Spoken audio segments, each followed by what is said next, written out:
asalaamaaleykum mbokk téléspectateurs yi ñu seetaan fii à travers Yoff Mbollo TV ñoo ngi leen di nuyu di leen ziar di leen jaajëfalaat bu baax ci seen onde ak seen télévision locale comme niñ ko doon defee saa su ne rek macha allah dañuy def lu tout di leen indil lu leen di bégal ak lu leen di neex lépp loo xamante ne nii rek dafa lëndëm ci xelu doomu aadama yi yaakaar naa ne boo taalee sa télé dugg ci Yoff Mbollo dina leer comme ni ngeen ko gisee rek semaine bii mu nekk semaine nu politiciens yi ma toog ak sama papa sama xarit sama tonton muy Libaas Thiaw bokk ci conseil municipal yi nga xamante ne ñoo nekk fii ci maire bu Yoff yaakaar naa ne su fekkente ne lu ñu war a leeral lu bari ci maire bi buñ ko ci laajee dinañu fas yéene tonto papa maa ngi lay nuyu di la bàyyi nga nuyu ak téléspectateur. waaw ziar naa la Mariama di ziar ñi nga xamante ne ñoom ñoo ñuy seetaan di doore sama nuyoo si ki nga xamante ne ni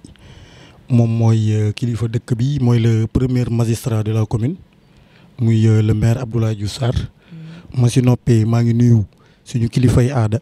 kilifa diine yi nuyu population bi yëpp nuyu waa fa ma bokkatam aussi muy Alliance pour la République. ñoom ñëpp maa ngi leen di nuyu aussi le bureau municipal. ak le conseil municipal waaw. waaw pour ñi nga xamante ne xamuñu conseil municipal ndax mën nga ñu ko tënkal tuuti rek. waaw conseil municipal d'habitude ñu si bëri dañ koy juwaatle parce que parfois da ngay gis ñuy wax ne conseiller du maire. dañ koy juwaatle ak conseiller du maire. alors que bu fekkee da nga xool maanaam tey collectivité locale dafa am yoon ba nga xam ne moom moo ko tënk yoon boobu moom moo la wax ne boo demee si collectivité locale boo mën a dem day am ñaari organe ñaari organes yi benn bi mooy organe délibérante benn bi mooy l'organe exécutif l'organe délibérante nag moom mooy le conseil municipal waaw donc conseil municipal boobu am na ay PDS am na PS am na ku ne donc bokkul ak conseiller du maire waaw donc ñooñu ñooy organe délibérante parce que avant d'être maire sax même le maire ci boppam moom conseiller municipal la. d'accord waaw ci tënk pour rek mu leer ñi nga xamante ne ni xamuñu conseil municipal mais avant tout après à part ce statut de travail conseil municipal bi lan moo la booleeg Abdoulaye Diouf Sarr. Abdoulaye Diouf Sarr li ma booleeg moom ñëpp xam nañ ko man avant d'être quoi que ce soit Yoffois la donc Yoffois la et puis mu nekk ku ñu am yaakaar ci moom certes man boo xoolee sama fi ma jaar yëpp maanaam sama jaar-jaar ci politique mën nañ wax ne ku mel ni jëmma ju mel ni Mamadou Diop moo ma jàngal lu bari ci politique donc ma nekkoon ak moom et puis mu jàngal ma lu bari daal donc bi ma nekkee ak moom ba benn moment nga gis ne moom mu ngi def retraite politique am Abdoulaye Diouf Sarr fël la Abdoulaye Diouf Sarr bi mu ñëwee lii mu indi ñu gis ci moom fulla gis ci moom benn leadership boo xamante ne ni incarné na ko et puis am ay ambition aussi pour Yoff donc ñun tam boobu nekkagul dara. boobu nekkagul ñun ñu xam ne Yoff aussi moo ñu ñor donc bu ñu gisee koo xamante ne daf ne kaay leen ñu développé Yoff donc ñun mënuñu lu dul xar suñu tànk tubéy jaamu Yoff jàppale jëm. boobu lan la doon xëccu maire Yoff pour nekk maire Yoff. non Abdoulaye Diouf Sarr avant mu nekk maire Yoff nekk na fi un responsable politique. fii nii waaw dirige na fi lu ne football na fi nawetaan. ànd ak ban parti. ànd ak ban parti ça veut dire. déedéet parti bi mu nekk. d'accord. waaw parti bi mu nekk. fii la commencé Alliance pour la République. d'accord waaw. Abdoulaye Diouf Sarr boo xoolee jaar na avant APR parce que boo xoolee APR du parti bu mag noonu. du nga ko créé en 2008. en 2008. alors que avant 2008 Abdoulaye Diouf Sarr doon na def politique am nekkoon ci yeneen parti di fa liggéey AFP lu mel ni AFP nekkoon na fa di fa liggéey xam nga donc tey ba ni président gisee tamit li ngay séen rek président noonu la ko gisee xam ne kii ku mën a liggéey la parce que booy liggéey say preuve Sénégal fii boo fi nekkee liggéeykat rek dañ koy faral di xam. parce que Abdoulaye Diouf Sarr buñ fàtte ne dirigé na chambre de commerce bu Dakar. effectivement dirigé na aussi chambre de commerce bu Kaolack. te fu mu dem rek daf fay wone ay empreinte am. donc empreinte yooyu mu fa bàyyi si noonu la xamante le président de la république. D'accord. mu woo ko si li nga xamante ne nii moom la nekk muy alliance pour la république. D'accord. mu ñëw si. ok waaw boobu ba léegi tamit ngeen nekk si maire bi naan waa maire bi ñoo def lii papa maire bi def nañ lii lan ak lan yéen lan ngeen réaliser fii pour lu nit ñi mën a teg seen bët. ne lan carrément réaliser maire Yoff ñoo ko def. xam nga avant ñu dugg si réalisation. d'accord. dafa am bu ñu fàttalikulee en 2013. en 2013 dafa amoon ñu bëri maanaam dañu dugg si élection locale ba ñuy dugg si élection locale dafa bëri woon ay mbër mu ne da nga samp sa ndënd mi nag moom maanaam mbër mu si ne da ngay ut un programme bi da nga koy soumettre waa Yoff da ngay jël sa programme ne waa Yoff boo leen ma falee dinaa fi def lii boo leen ma falee dinaa fi def lii boo leen ma falee dinaa fi def lii donc nit ñi xool seen programme kii mu leen gën a doy ñu jël ko teg ka fi. Abdoulaye Diouf Sarr waxuma avant d'être maire de en 2013 xam nga ne kenn nekkul maire. en 2013 la Abdoulaye Diouf Sarr waxoon ne waa Yoff bu ngeen ma falee dinaa defar quai de pêche bu ngeen ma falee dinaa defar stade de Yoff bu ngeen ma falee dinaa defar lycée Yoff bu ngeen ma faree camp sapeur-pompier poste de santé yëpp ba pare dinaa changer plateau technique maanaam bi nga xamante ne nii mooy suñu poste de santé yi nga xam ne ñoo fi nekk donc tey j'en profite sax pour wax la actuellement bu ñu demee ba jël centre de référence Sénégal yëpp man nga vérifier man ngeen dugg à travers seen ay téléphone centre de référence centre bii gën a dox ci Sénégal actuellement à l'heure où je te parle Philippe Senghor la Philippe Maguilène Senghor. waaw donc te li ko changé mooy plateau technique bi dafa changé par ay réalisation yoo xamante ne Abdoulaye Diouf Sarr li mu nekk ministre de la santé moo tax loolu mu changé. wala il faut pas oublier que tamit. noonu la meloon avant il faut pas oublier que ni dafa am lu bees gan gu juddu mooy maanaam bu njëkkoon dañ daan wax ay comité de gestion moo amoon mais ak moom bi mu ñëwee en tant que ministre dafa indi li ñu naan ay CDS moo am léegi. conseil de développement sanitaire. donc Abdoulaye Diouf Sarr moom mooy le maire de la commune de Yoff. donc maire yi ñoom booy xool sax ñoom ñooy président conseil de direction yi. d'accord donc ce qui veut dire collectivité locale yi dañ leen ko delloo. waaw donc loolu moo waral mu liggéey fa liggéey bu mucc ayib ak je profite pour féliciter CDS bi ñi nga xam ne ñoom ñoo fa nekk. comme ku si mel ni El Hadj Niang mooy le secrétaire exécutif. y a aussi comment dirais-je y a aussi Alsane Diène mi nga xamante moom mooy trésorier adjoint y a Aline Thiaw aussi xam nga ñu nekk fa liggéey bu mucc ayib vraiment yéegal baar bi foo xamante ne mos fayee. mais da nga ma limal nga ne ay quai de pêche ay stade. waaw domaine boobu nañ ci duggaat tuuti. parce que da nga lim rek. mais ba léegi yeggali ko. loolu noonu ay quai de pêche ay stade bi place Mamadou Diop. loolu defe naa da ngeen collaborer ak yeneen ministères yi moo tax ñu def ko fi. waa d'abord nekkul ne Abdoulaye Diouf Sarr en tant que maire de Yoff moo tax mu def ko fi. waa léegi d'accord da nga may déglu xam nga tu as posé ta question. bien sûr. maire yi lan la d'abord comme bu ne les communes. les communes c'est quoi d'abord. parce que dama tàmm di dégg ñu naan état. qu'est-ce que c'est une commune ab commune lan la. les communes ce sont les démembrements de l'État. commune état.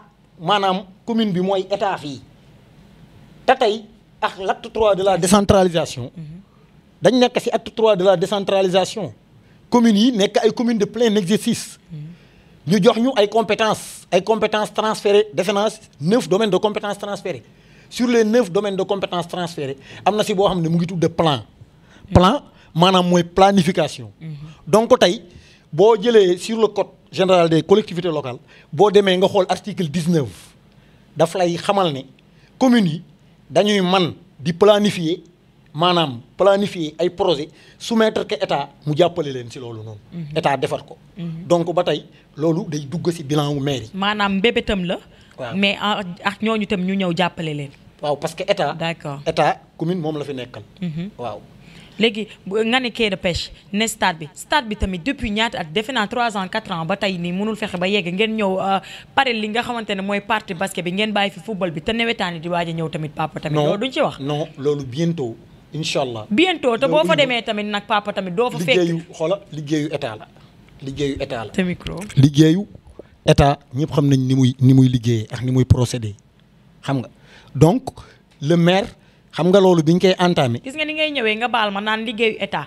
nit ñi si loolu la ñuy basé wu ne waaw déggoo li mu wax moom day wax ba pare dindiwaat ka naan liggéeyu état contre Abdoulaye Diouf Sarr patati patata. ñu naan non waxee bu ñu commencé wax wala ñu laaj leen rek bu ngeen paree bu affaire bi amee tardement comme genre préwo line bi ni mu demee. dañ naan état la. non du question de état la. parce que boo ne état la yow yaa ngi wax sa bopp. d'accord xam nga parce que il faut tam nit ñi xàmmee projet étatique ak loo xamante ne nii commune moo ko yor maanaam yor les ressources. effectivement bokkul ak projet bi nga xamante ne nii état moom mooy def planification yor budget xam nga du moment où ñu entamé ka rek mooy ce qui est sûr et certain que ne incha allah bientôt. travaux yooyu noonu dina nekk. mais état bi dina pare ba jariñoo ko incha allah nawetaan commencé na. commencé na ni. nawetaan léegi mu commencé. waaw loolu la mais boo fa demee. yow stade bi lii fi des nii mën nga kaa liggéey si benn weer. mais lan moo tax du ngeen ko yeggali nawetaan un mois mu pare de. lu tax du ngeen ko yeggali laa wax. Mariama yow xanaa xamoo am néeg sax boo kaa tabax doo ko def. mais ñun bi ñu demaatee ba gis fa nag papa nañu waxante dëgg rek amul dara loo xamante ne nii nuru na. non ñu ngi liggéey léegi nii laayeen jigéen la travaux yi gars yi ñu ngi liggéey waaw. li ma leer ba leer xam naa ne waa quai de pêche bi moom macha allah ñu ngi liggéey ndax dem nañ fa. jël fa quai de pêche pare na amul ñu ngi liggéey pare na. non mais xam nga des fois comme bee passé bañ fa demee doon waxtaan ak suñu tonton bi dañ doon wax ay affaire de machine yu ñuy jël ak lii ak lay moom mu indi si ay leeral yu am solo. macha allah ay machine non loolu ça n'a rien à voir ak réalisation. effectivement non loolu noonu quant à machine yi le maire ñoom ñooñu noonu. taxawal papa waaw dama lay expliquer ma ne la comme tey jii quai de pêche bi ni mu paree macha allah ba nit ñi commencé di si liggéey di si jariñu yeneen ñi war na mën a pare parce que déjà rond point bi ngi ni wax ni te du dafa nekk en travaux fi mu nekk ni de ba tey rond point bi dafa pare rond point actuellement tey dafa am lu ñu fa war a liggéey mooy foofu ngay gis noonu nan ngeen di bàyyi ba vacances yéen tamit ngeen si doorali dafa am lu ñu ciy toj parce que dafa am benn pont bu ñu war a def foofu noonu si rond point bi juste donc travaux yi war na démarrer gis nga gars yi commencé di gas xam nga.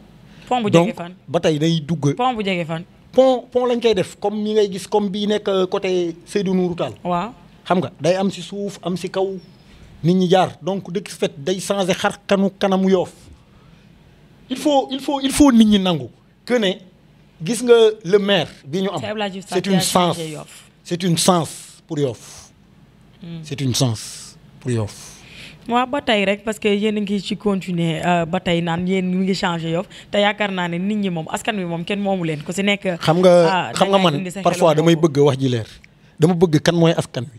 parce que askan wi mooy waa Yoff yi nga xamante ne. ñooy nekk waa Yoff kan mooy waa Yoff. kan mooy Yoff Yoff xam nañ ni mu tëddee. Yoff ñan ñoo fi nekk xam nga boo jëlee ñoo fi nekk. xam nga tey jii. xam nga ba tey duggaguñu si li nga xamante ne nii mooy candidat yi parce que ak campagne xaaral gis nga suñu borom man campagne yu ma de dama ne la suñu borom sax yàlla mi nga xam ne moo binde ñëpp yàlla mii binde ñëpp dane moom moo binde ñëpp mais man mii binde xam naa ne am na ñoom ne duñ ma gëm. mais problème am na ñoo xam ne dinañ ma gëm. waaw donc nag tey bu fekkee yow da nga jël sa micro bi nga dégg ko koo xamante ne nii Abdoulaye Diouf Sarr même bu décorosé woon la lune sax mu ne lii du weer. waaw loolu foofu doo fa am ab résultat. loolu mën na nekk papa mais comme par exemple mën naa la jox benn exemple ci Mame Birane Mbengue dem nañ amax moom benn waxtaan temps yële dégg ngeen li mu wax mu yor tamit ay kayitam yu leer. mu ne lan mu teg ne carrément yéen liggéeyu leen budget bi liñ leen di jox si xaalis defoo leen ko fii nii si Yoff da ngeen di nekk di def lu leen neex. Mame Birane Mbengue moo wax loolu. Mame Birane Mbengue Yoff yëpp ñëpp seetaan nañ ko. Mame Birane Mbengue man bu fekkee moom moo wax loolu en tant que maanaam ku soxlaa mairie de moom du candidat liggéeyoo leen du candidat la ndegam yow yaa ne candidat nga bëgg a mairie man je le conseille à ce que mu dem xooli ji lan mooy la gestion des collectivités locales parce que ku toog naan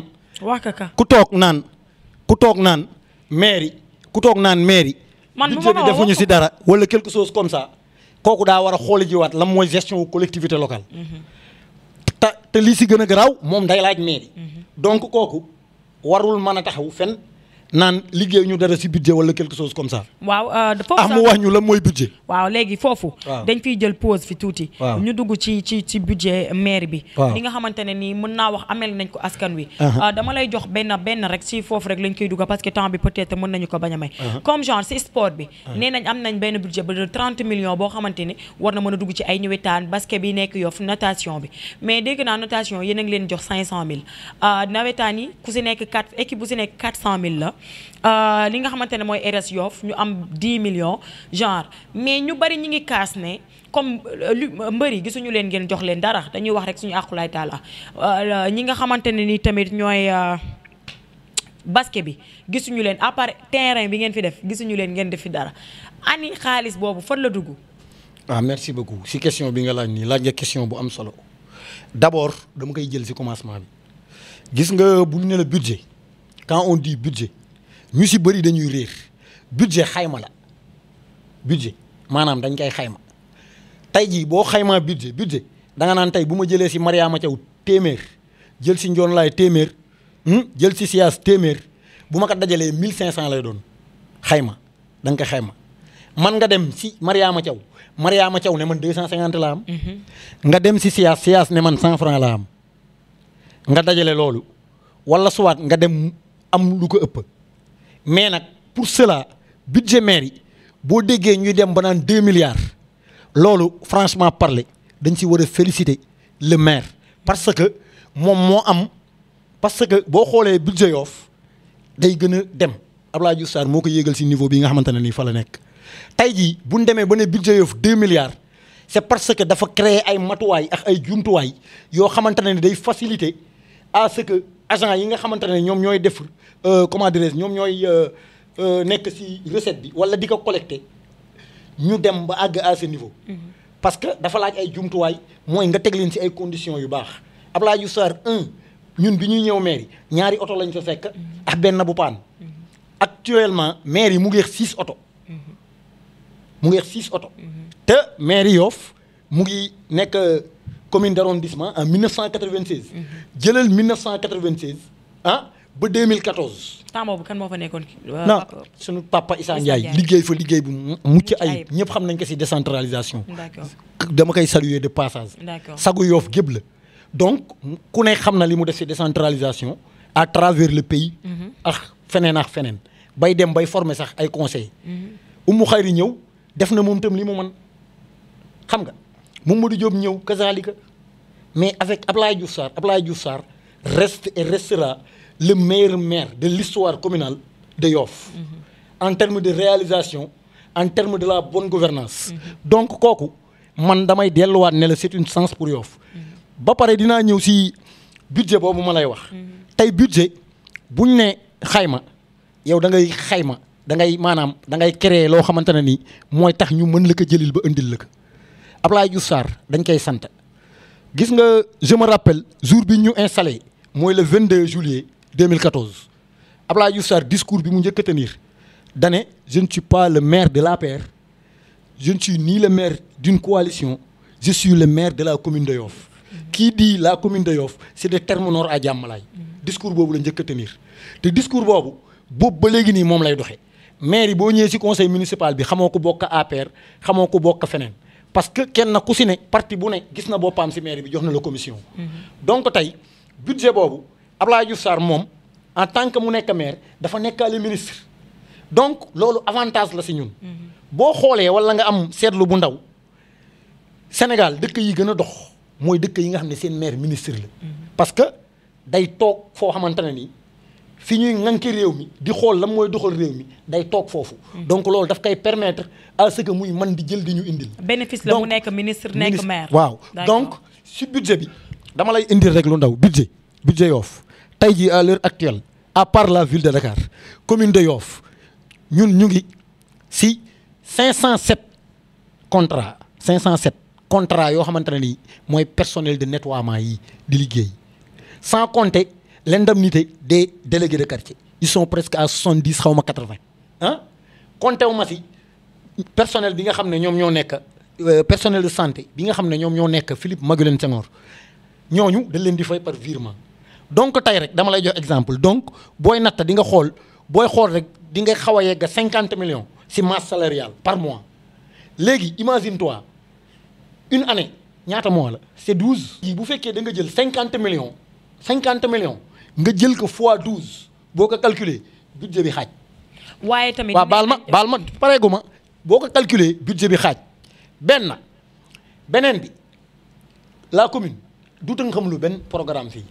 l'appel de Seydina Limamou dañ ciy dem ba jeex tuuru Maam Njare dañ koy jël dem si ba jeex bu catholique yi xewlee ñu dem jàppale leen Tiwaawan bu jotee ñu jàppale nit ñi secours Korité ñu jënd ay nag tam xarit jàppale ñëpp ku fi organiser sa yëf maire bi jàppane la wax nga léegi si affaire lutteur buy bëri amul mbër muy bëri dugal courrier maire te jàppale wuñu la xam nga donc loolu pour man ay waxu yàq la donc natation bi ngay wax si wàllu natation ñun rek depuis Yoff existé en 2015 ñoo fi ñëw xool sportif yi nga xamante ne nii ñoom ñoo gën a ràññeeku si wàllu Sénégal ñu teg leen sargal leen.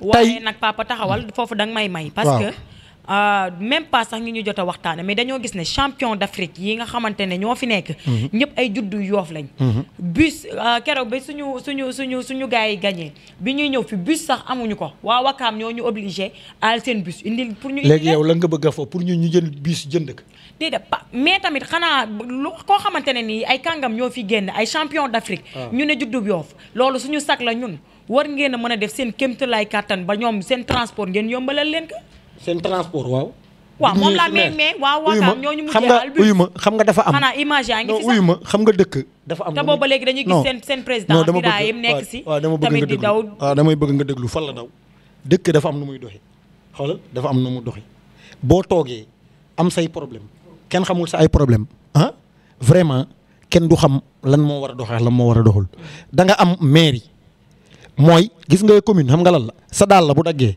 yow tu as plein droit am nga droit nga dem ne maire sama daal la dafa dagg xoolal bu lay may mu may la bu la mayul mu ne la manuma laa may xam nga donc tey bu fekkee dana am champion ñu war a dem RS natation war a génn quelque part nañu jaar ci fi ñu war a jaar rencontrer le maire wala son premier adjoint waxtaan ak moom tey chef de cabinet bi mu fi teg c'est un chef de cabinet jeune boo xamante ne nii mais population bi jeunesse bi yëpp. gis nañ seen bopp mais ñoom def nañ ko 1000 fois te faalewul woon. fu ñu jaar ci ban voie lañ jaar. voie yëpp parce que xam nga ki nga xam ne mooy monsieur le maire Abdou Nar xam nga tam bu lay wax doo bind kenn du bind monsieur le maire Abdou Nar. booy bind da ngay bind. nee nañ sax dem nañ bind nañ ki nga xam ne sax mooy Babacar mi ngay wax. non Babacar Mbengue dama ne la Babacar Mbengue amul benn jeune ci Yoff la ma lay wax nii bu la neexee nga laaj jeune bu la neex benn wax bii la lay wax. tous bii nga xamante ne moom moo am ci commune bi actuellement nii jeunes yi gis seen bopp gëj naa am ci Yoff parce que li nga indi mooy Babacar Mbengue mooy jeune moo gën a jeune ci maanaam chef de cabinet bu ñu dugal ci administration locale bi. effectivement Babacar Mbengue moo ci gën a jeune gën ci ndaw donc tey kooku jeunesse bi mu ngi leen di fekki di waxtaan ak ñoom. mbëri nag est-ce que récemment fi may waxee yow nii maa ngi ko bàyyi muy recevoir ñi nga xam ne ñoom ñooy def taekwondo. d'accord mbëri nag yéen a ngi leen di jàppale. mbëri yi boo léegi nga oo leen ñu ñëw toog fii seen bopp. waaw ñu ñëw toog fii seen bopp ku si bëri da lay taxawu jàppale la. d'accord waaw comme ni nga yor moom macha allah moom gis nañ li ngeen di def. si xoolal yemuñu si équipe nawetaan yi mais les tournois.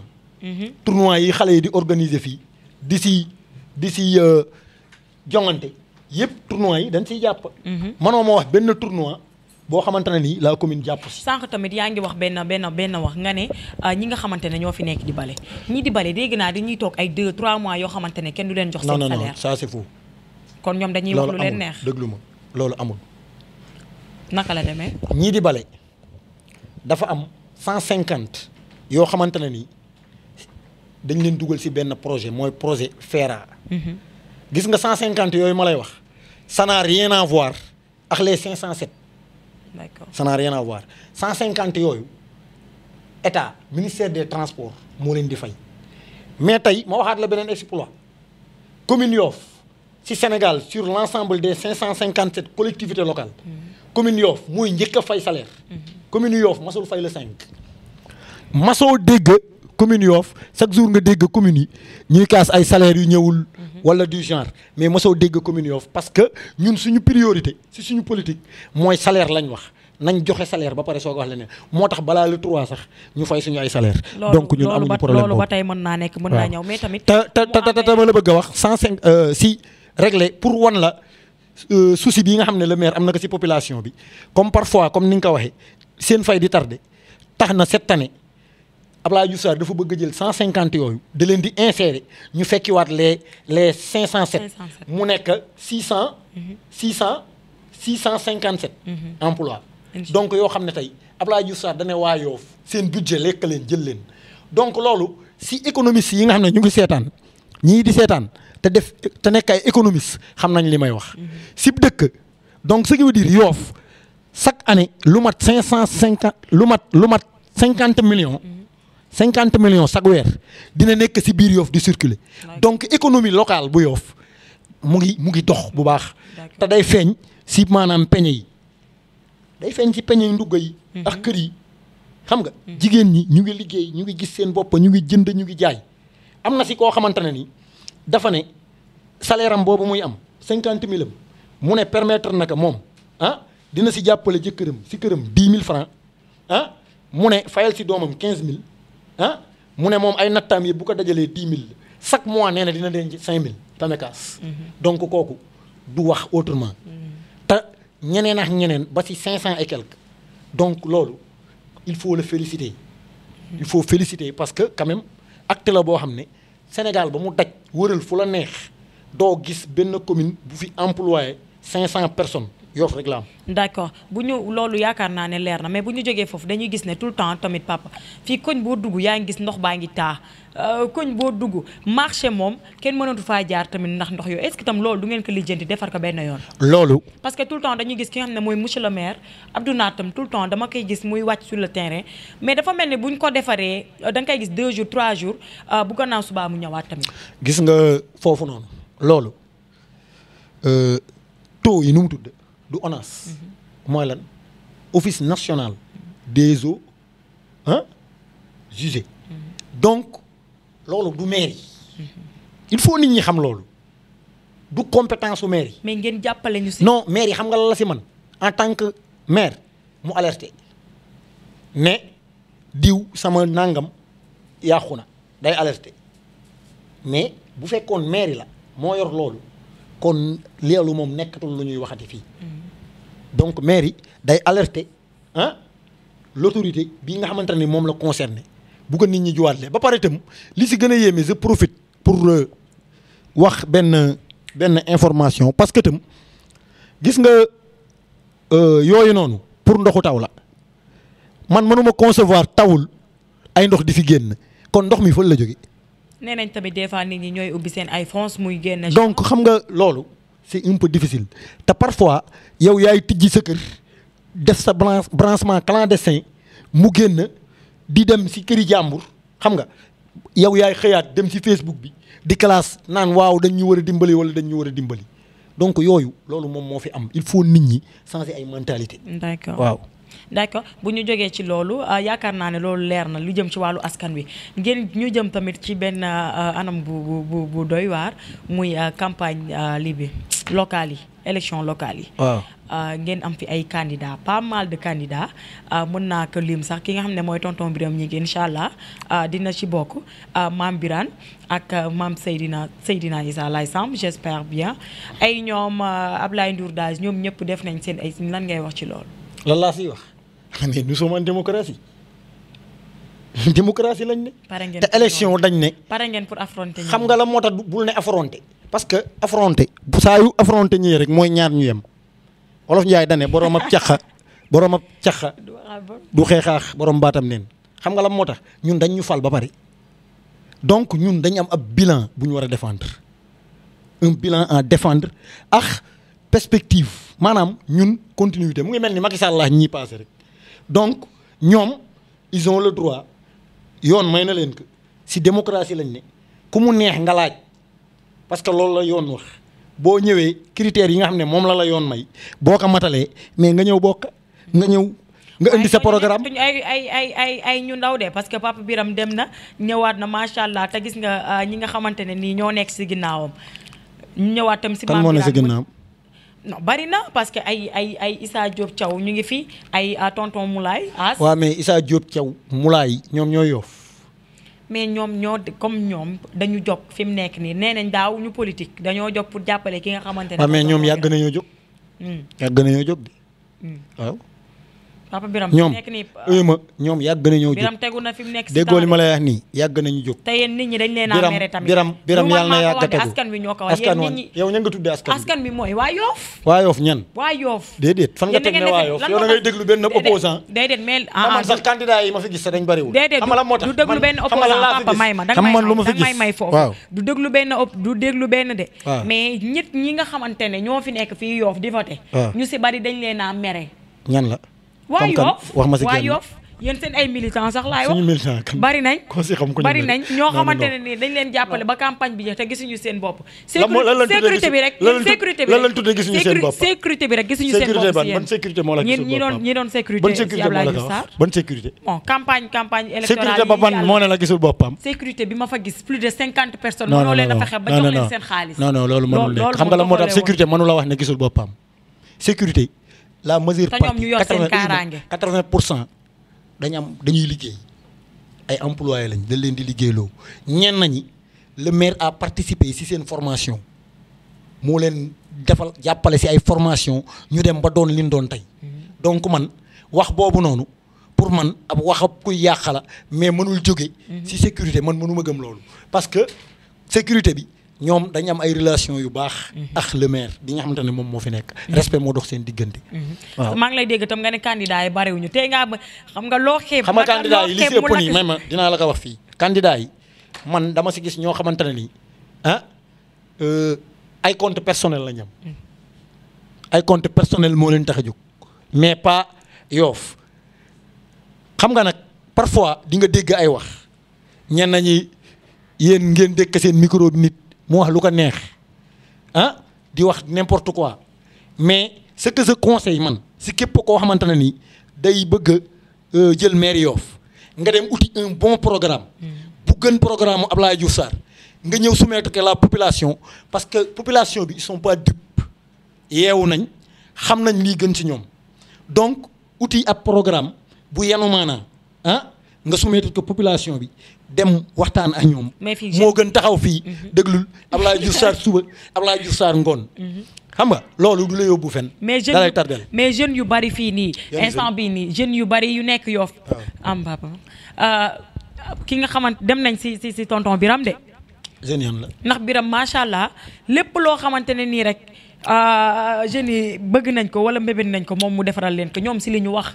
du man maa ko wax askan bi ñoo ko wax ñi wax ak yow bul wax askan bi danga naan askan bi si askan bi lañu ñoom nee nan ñooy vote dañu bokk si ñi di vote ñoom nee nan bul ne askan bi parce que tey dama ne la à l'heure actuelle ñun déglu ma rek à l'heure actuelle ñun li ñuy drainer si wàllu ndaw li ñu topp yow xam nga si dara xam nga ne yow Abdoulaye Diouf Sarr est entouré si ay mouvement jeunes chaque jour nga gis mouvement yi di multiplier wu di yokku nit ñi di renouveler seen confiance donc mënoo maa wax ne jeunesse bi xam nga la nga da nga mën naan 5 personnes ñoo dem peut-être ci moom peut-être pour régler seen ay affaire xam nga loolu la rek. lan mooy seen secret ba tax na yéen tamit loolu muy maire yeeg ndaw yi macha allah ki nga xam ne mooy Mamadou Diop loolu la fi amoon Abdoulaye Diouf Sarr am loolu lan mooy. xam nga Mariama dafa am lu am solo si Yoff boo xoolee dañ naan état. depuis 1960 mu ngi fi depuis 1960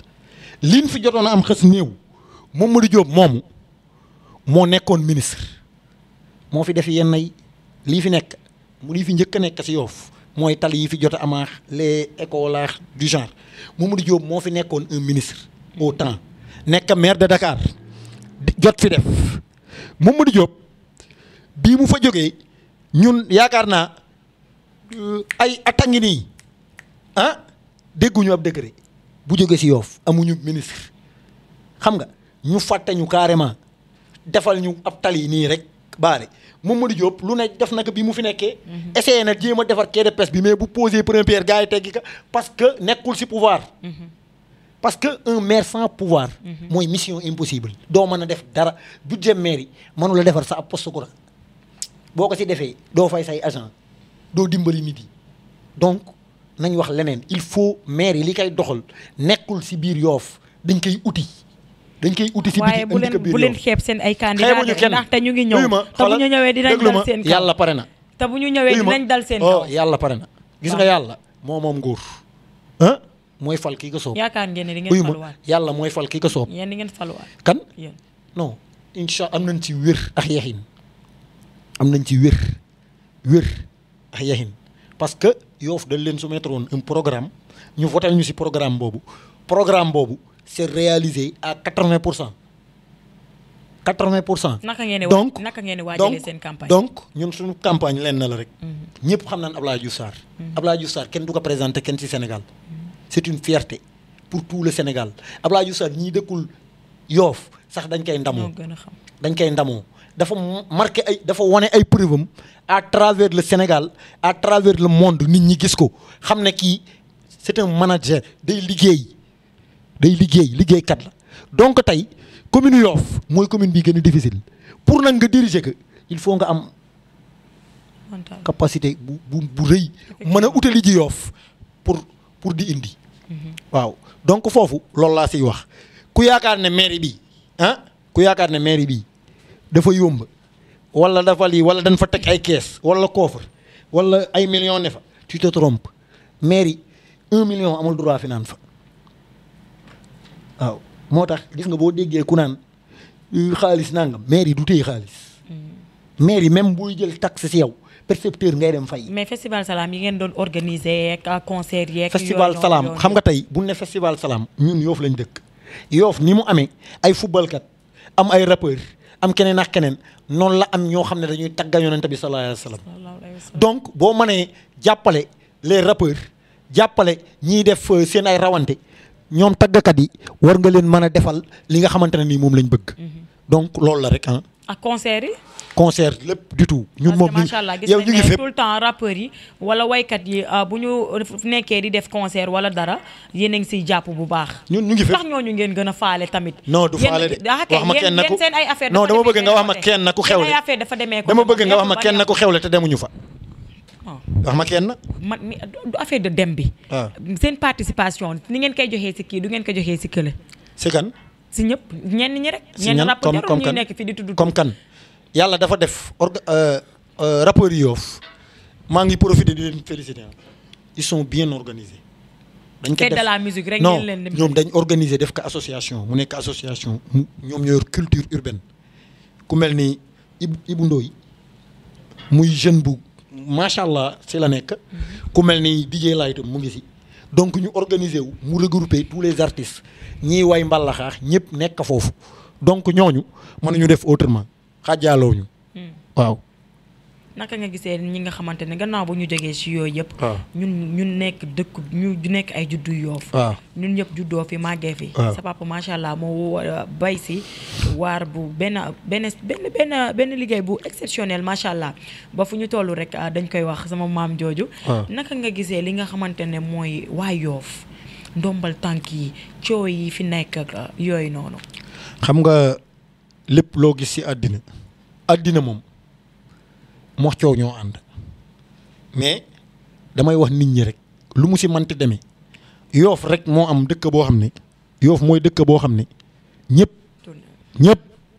ñoo bokk ndey ñoo bokk baay ay mbokk lañ koo si waxal bokk naa kii si des moo tax may wax ne élection Yoff moo gën a metti comme ñun parce que tey da ngay jàkkaarloo ak ñoo xamante ne ni yéen a bokk deret kii yéen a bokk maam kii sa doomi nijaay la donc day difficile. lépp lu si mën a am ak pal si àddina la yam te yàlla mooy fal kii ko soob yàlla nit loo daw yàlla bu bindul sa jëb yi ne di nga falu doo falu yàlla mooy fal nit saa yu ko neexee pare na bu yàgg donc jarul reyante jarul xiiroo jarul ŋaayoo ku si nekk wutal sa programme te bàyyi sosalante bi parce que tey boo ñëwee ne ma Libaas Thiaw da nga sàcc nangam man ma ne la da nga sàcc nangam rek xam nga donc loolu du lu baax du lu rafet politique mën nañ ko def autrement nga jël sa programme bu baax bu gën ba Abdoulaye Diouf Sarr man bu ma gisee candidat maa ngi kaa wax fii bu ma gisee candidat bu gën Abdoulaye Diouf Sarr profil ma ànd ak moom. est-ce que vacances ji am nga lu ngeen pare pour jeunes yi. si waaw vacances jeunes yi ñu ngi préparé. ñu am sax benn occupation parce que dañuy gis agression yi ni mu bare papa ñu gis xale yi nga xamante ne ñu ngi lab ci géej gi est-ce que tamit yéen du ngeen créer benn lenn. non am nañ ay maîtres nageurs loisir. am na ay maîtres nageurs yoo xam ne mairie mu ngi leen jël en charge donc gars yi ñu ngi waxtaan pour xool nuñ ko gën a yokkee donc pour vacances yi. quant à nag sécurité bi gars yi ñu ngi am parfaite collaboration ak. Commandant de brigade bu Foire pour muy jekki parfois di fi jaar et puis itam gars yi profité nañ def dëkk bi yëpp fexe dëkk bi yëpp leer tey jii damay profité sax commune de Yoff nee nañ mooy commune bi gën a leer sur les 19 communes donc parce que li tax mu gën a leer mooy dañ ko yoral suñu bopp di si fay 50 millions chaque année waaw bàyyil 50 millions yooyu chaque année laa la wax dégg te fekk ne chaque année ku si bëgg moon lay preuve waaw les preuves sont là ñun weesu nañ foo xamante ne dañuy wax wala di tâtonner am na si loo xamante ne mu ngi ne jomm nit ñaa ngi koy gis li si des chaque citoyen est libre comme yow tey jii tu es libre yoon may na la loo bëgg a xam si mairie bi nga dem jege le secrétaire municipal wala directeur de cabinet ne man en tant que citoyen dama bëgg a xam nangam ak nangam ak nangam yoon la pour ñu jox la ko nga xam lii xew te tam conseillers yi nga xamante ne ni ñoom ñoo nekk si mairie bi conseiller ku ne am na fa wàlla ñii soxlaa dëkk bi nii ku si ne am na koo xamante ne ni sa liste la duggee ànduñoo ñun te compte administratif chaque année maire da koy amel ñene da koy amel les conseillers mooy maanaam ñun liñ la voté loon budget bi ñu voté woon maanaam 2 milliards wax ñu 2 milliards yi lan nga si def nga indi compte administratif bi jokkale conseil ñu amaax moom ay fan xool jàng ka ba xool ndax lii leer na wala leerul soog ko voté parce que démb lañ voté suñu compte administratif à l'unanimité amul sax refus donc moo lay wan ne leer na te ba pare dafa am lenn lu ñëw projet PACASEN bi nga xam ne bientôt si la ñuy dem pour travailler si projet PACASEN dinaa la jox les documents nga xool si yan anam la ko nit mën a amee commune bu nekkul si transparence wala sa gestion baaxul doo si am donc ñun dañ set wicc avant quoi que ce soit. dañ set loolu askan wi ñoo koy jugé. waaw askan wi déedéet du askan wi sax ñooy jugé yàlla mooy jugé. déedéet dama bëgg a wax seen setaay wicc dina leer ci élection yi ñuy jëm nii incha allah ndaxte yéen da ngeen def yéen fi nekk te am na yeneen candidat yu fi nekk yoo xam ne xale yi tamit gëm nañ ñooñu. non élection yi moom. na woon fa woon rek. wóolu ngeen seen bopp de. ah yow gars yow tam fii ab candidat bu lii amu fi. non na bàyyil ba programme yi ñëw rek. am na loo xam ne bu jotee ku ne dina xam fi mu ne nii lampa yee leer. lampa yi nag bu leeree. ku mu neex tëb tëbi mais bu fayee ku ne xam na ki la mën. waaw d'accord macha allah mu nekkoon tonton Libasse ma bàyyi la nga wax sa dernier mot ak ban message ngay lancé. dernier mot bi may lancé. maa ngi koy lancé la population de Yoff. mooy que. ñu ngi jublu ci benn mbir ñu ngi dëgmal maanaam dama bëgg la population surtout la jeunesse à ce que ñu yeewu xam le meilleur profil ak kan mooy le meilleur choix xam nga ñu taxaw ànd ci loolu ak kan moo nekk sur la voie de l'émergence ak fan la mën a yóbbu Yoff donc loolu nañ ci conscient et puis te xam ne Olof Njaay ni mu koy waxee liñ naan mujjee puso mu réer musiba la ñoom ñoo fi mujjee donc nan fexe ba bañ a mujjee poussé boobu noonu donc loolu laa leen di wax di ñaan suñu kilifa diine yi ak kilifa aada yi ñu ñaanal ki nga xam ne mooy suñu maire di suñu ministre di suñu fierté aussi di fierté lébu gi yëpp ñu gën ko dolli ñaanal yàlla oyofal ka yenn yi nga xamante ak confiance bi nga xam ne moom la ko président de la république jox maa ngi nuyu ñëpp di leen sant di nuyu sax suñuy opposant waaw di leen wax rek nag nan bàyyi affaire yi commencé gul nan def ndànk balaa seen énergie di jeex waaw nan def ndànk te bàyyi dénigré bi naan ay leex lii booy wax dara da ngay ami preuve waaw booy wax dara da ngay am ay preuve yu leer dañ leen di napp nii di leen jël bu njëkk waaw ñun kenn mënuñoo napp loolu ngeen fi nekkee dañuy nappaate yoo xam nga ne ñun kenn mënuñoo napp de yéen ay nappaate ñun kenn mënuñoo napp waaye mënoo leen tere suñu candidat yi incha allah ñun kenn mënuñoo napp nan candidat yi lu mu gën a bëri gën ñoo arrangé dañuy ñëw sax ndax Cissé Lo xam nga luñ gën a bëri Cissé Lo moom Cissé Cissé Lo dëkku fi na dem fële mu dëkk na dem Touba. ba tey moom maire Ndakaaru lay xëccoo te yéen it moom ngeen Cissé xëccoo. Lo donc moom mi ngi ñëw dal seen kaw. kooku day perturbé rek. comme ni ngeen ko gisee nii macha allah tonton Libaas ñu ngi lay remercier ci disponibilité bi.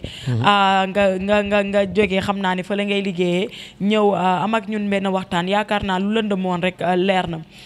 ñu ngi leen di jox dig daje ba yeneen incha allah ndaxte yeneen candidat itam dañuy ñëw nii rek la ñuy def dinañ ñëw toog wax joxe seen. waaw des na dafa am lu ma fàtte mën naa kaa fàttali. dafa am lu ma fàtte bi may wax sànq ci le maire. xam nga Abdoulaye Diouf Sarr bi ñu ko installé 2e fois lu mu def daf ne indemnité Abdoulaye Diouf Sarr maire jox ko oto maire jox ko carburant maire jox ko indemnité lépp la ne may naa ko waa Yoff pour ñu dolli say emploi Abdou Nar suivre def la même chose. donc ñooñu dañu maye la ñu am maire bi Yoff ñu ko leen dërëm. waaye ba tey ñu ngi si di boulot ku leen gis xam ne namuñu dara. namuñu dara parce que dañ liggéey bien avant la commune. di remercier ñëpp ñi nga xamante ne ñoo ngi toogoon dañu seetaan may nuyu sama yaay bu baax merci beaucoup merci à la prochaine.